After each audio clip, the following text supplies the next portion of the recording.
मामले पर जानकारी देने के लिए। और गरियाबंद से बड़ी खबर आपको बता दें, पुलिस और नक्सलियों के बीच मुठभेड़ का मामला। मुठभेड़ में 5 लाख का इनामी नक्सली ढेर कर दिया गया। मौके से भारी मात्रा में विस्फोटक नक्सली सामान बरामद हुआ। मुठभेड़ को लेकर एसपी ने खुलासा किया। दरअसल आधे घंटे तक पुलिस और नक्सलियों के बीच फायरिंग हुई।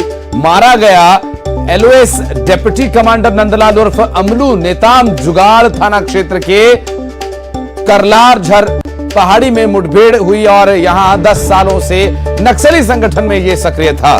गरियाबंद जिले का यह निवासी है, इसका नाम नक्सली नंदलाल है और ये एलओसी डिप्टी कमांडर जिसे गोली मारकर ढेर कर दिया गया। जुगाड़ के अंदर में जो एक साबिल कछा करलाझर और नागेश 3 गांव है, उसके पास के जो जंगल है, उस जंगल में हमारी जो संयुक्त टीम की उस टीम की मुठभेड़ हुई। उस मुठभेड़ में हमने फिर सर्च किया, हमारी टीम ने सर्च किया तो हम लोगों को एक नक्सल की डेड बॉडी जो मिली, उसका आइडेंटिफिकेशन, उसका नाम जो था नक्सली नाम जो था नंदलाल था, रहने वाला रक्षा पत्थर का है, अपने गरियाबंद का रक्षा पत्थर का रहने वाला है। डिप्टी कमांडर उदंती एलओएस का वो डिप्टी कमांडर था। और नारायणपुर से बड़ी खबर है, इनामी नक्सली ने सरेंडर किया। जहां एक तरफ 5 लाख का इनामी नक्सली ढेर कर दिया गया तो वहीं एक और 5 लाख के इनामी नक्सली ने थाने में जाकर सरेंडर किया। कुतुल एरिया में सक्रिय कमांडर यह था। नक्सली संगठन में 14 सालों से यह सक्रिय था और पुलिस की नीति से प्रभावित होकर इसने आत्मसमर्पण किया। नारायणपुर एसपी के सामने इसने सरेंडर किया और मुख्य धारा से जुड़कर अपनी आगे की जिंदगी सुकून से जीने का फैसला लिया। दरअसल नक्सली संगठन में 14 साल से यह सक्रिय था। नारायणपुर एसपी के सामने सरेंडर किया है 5 लाख के इनामी नक्सली ने। जहां इस पूरे मामले में अब तक जो कार्रवाई की गई है, इसके तहत बहुत संख्या में नक्सलियों ने सरेंडर किया मुख्यधारा से जुड़े। उनमें से एक और बड़ा नक्सली 5 लाख का इनामी नक्सली जिसने सरेंडर किया है। नारायणपुर पुलिस द्वारा निरंतर नक्सल विरोधी अभियान चलाया जा रहा है, जिसके तहत छत्तीसगढ़ शासन की जो पुनर्वास नीति है उसका हम प्रचार प्रसार करते रहते हैं।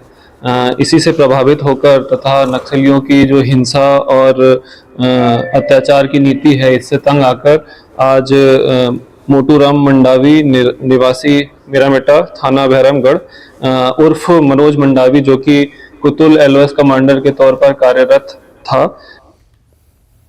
और अंबिकापुर में गांजा तस्करों पर शिकंजा कसा गया। पुलिस ने 3 आरोपियों को गिरफ्तार किया। आरोपियों के पास से 30 किलो गांजा बरामद किया गया और जब्त गांजे की कीमत करीब 6 लाख रुपए बताई जा रही है। मुखबिर की सूचना पर पुलिस ने कार्रवाई की और गांजा तस्करों पर शिकंजा कसा। आपको बता दें कि अंबिकापुर में गांजा तस्करों पर कार्रवाई करते हुए पुलिस ने इन्हें धर दबोचा। फुलवानी उड़ीसा से 3 लोग गांजा लेके आ रहे थे और ग्राहक के इंतजार में थे और वरिष्ठ अधिकारियों की सूचना देकर हम लोग तुरंत अभिषेक पांडे जो बस स्टैंड सहायता केंद्र का प्रभारी है वहाँ पे मौके पे पहुँचे थे और 3 लोगों से 30 किलो के गांजा जब्त किए थे। 3 लोग ऋषि कुमार सिंह है एक रोहतास बिहार से और शिवांश कुमार है रोहतास से और अनंत राम मल्लिक है फुलवानी उड़ीसा से।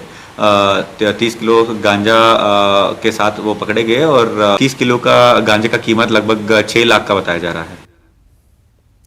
और बिलासपुर में बीजेपी युवा मोर्चा का हल्ला बोल, बेरोजगारी भत्ते को लेकर हल्ला बोल।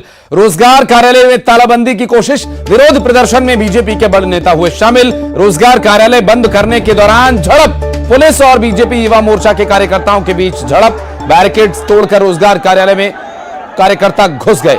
बिलासपुर से तस्वीरें सामने आई जहां पर प्रदर्शन हुआ। इससे जुड़ी 2 तस्वीरें हम आपको दिखा रहे हैं। बिलासपुर में बीजेपी युवा मोर्चा के कार्यकर्ता पहुंचे थे और रोजगार कार्यालय में तालाबंदी की कोशिश इन्होंने की। ऐसे में विरोध प्रदर्शन में बीजेपी के कई बड़े नेता भी शामिल हुए थे। प्रदर्शन के दौरान काफी संख्या में वहां पर पुलिस बल भी तैनात किया गया और बैरिकेड्स को तोड़कर रोजगार कार्यालय में कार्यकर्ता घुसते नजर आए। तस्वीरें आपको दिखा रहे हैं साथ साथ हम बिलासपुर से, जहां पर रोजगार कार्यालय में तैनात पुलिस कर्मचारियों और प्रदर्शनकारी कार्यकर्ताओं के बीच झड़प भी हुई। रोजगार कार्यालय में तालाबंदी के लिए पहुंचे थे ये प्रदर्शनकारी नेता। विरोध प्रदर्शन में दरअसल रोजगार कार्यालय का घेराव करने, तालाबंदी करने के लिए सभी पहुंचे थे, जहां इनका ये कहना है कि रोजगार न देकर के बेरोजगारी भत्ता के नाम पर ऊंट के मुंह में जीरा डाल रही है सरकार। और इससे जुड़ी दो तस्वीरें विरोध प्रदर्शन की, जहां बेरोजगारी भत्ते को लेकर हल्ला बोल किया बीजेपी के कार्यकर्ताओं ने और रोजगार कार्यालय में तालाबंदी कर प्रदर्शन करते नजर आए। विरोध प्रदर्शन में बीजेपी के बड़े नेता शामिल हुए और रोजगार कार्यालय को बंद कराने के दौरान झड़प हो गई मौजूद पुलिस कर्मचारी और कार्यकर्ताओं के बीच। और इन